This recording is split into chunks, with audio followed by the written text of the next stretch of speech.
3-point lead. No timeouts for Indiana. Jones. Watford for the win! Yes! Yes!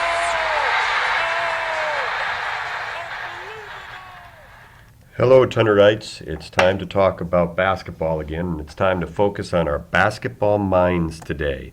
And what we're going to work on is critical thinking, Tundra basketball style. So you want to make the big times. You want to play in the big stadiums, and you want to get all the best snacks from your mom after the game. Well, here's the way to do it. You need to be smart on the court.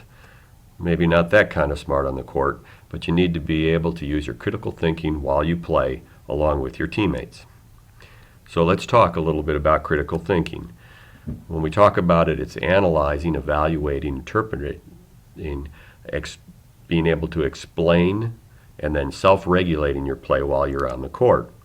What we're going to do is we're going to look at our higher order thinking skills. So we're actually going to look at just 3 steps in this process that will help you be successful.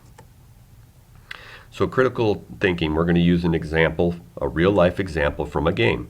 So what we're doing is you are going to be the one, which everybody is going to be the one from time to time. So you are coming across, carrying the ball across, and you're going to call the play. We're in our base offense, so you know where your players are. You know what they're going to do generally in those locations. And then as you come across, you see the zone that the opposing team is going to play. So what you've done is you've come across, you know we're in our base, so you're analyzing the play. You see the zone, you know where our players are. Once you see that zone, you start analyzing the weaknesses that it has.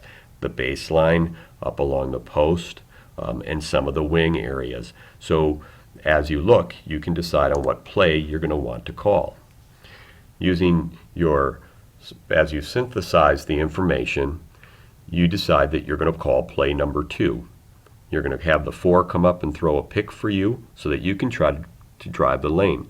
What you've been doing either early in the game or right now is you're also seeing what the defense is going to do and how far they're going to follow our players. So you know that the number 2 is going to create space for you by backing off and getting into a position where they can drive the back side of the play.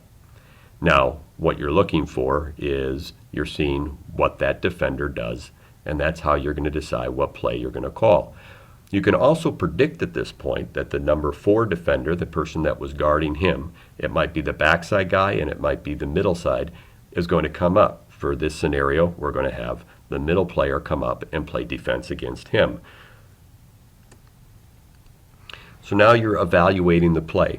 You're moving into attack position. In this scenario, once you move into attack position and you're evaluating what your options are and what you're going to do, the defender actually follows the 2 out and creates all of that space for you to drive the lane, and you have the 4 that really kind of acts as a double pick there. As you drive down the lane, you have your options as to what you're going to do. So you can all drive right into the basket for a layup. You can pull up for a short jumper, or let's say that one of the lower players, to be expected, would come over and play defense against you, that they would come up and try to stop you.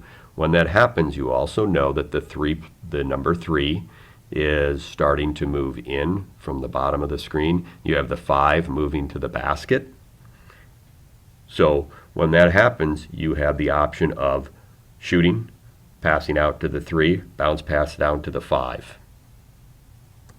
So let's take that same scenario, and as you drive, you're evaluating, and you see that, okay, well, the up top defender on the number 2 does not follow him out.